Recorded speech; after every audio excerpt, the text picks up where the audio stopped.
మాటల మధుని చూసి నాలో తరగని తహతహ దూకి నీకై తరగల పరుగులు తీసి చేరే వేగమిది.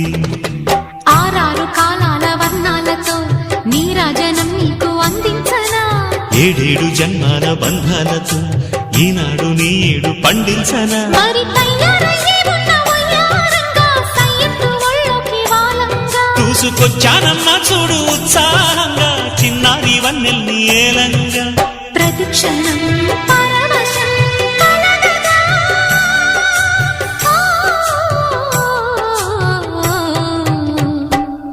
మనసా పలకవే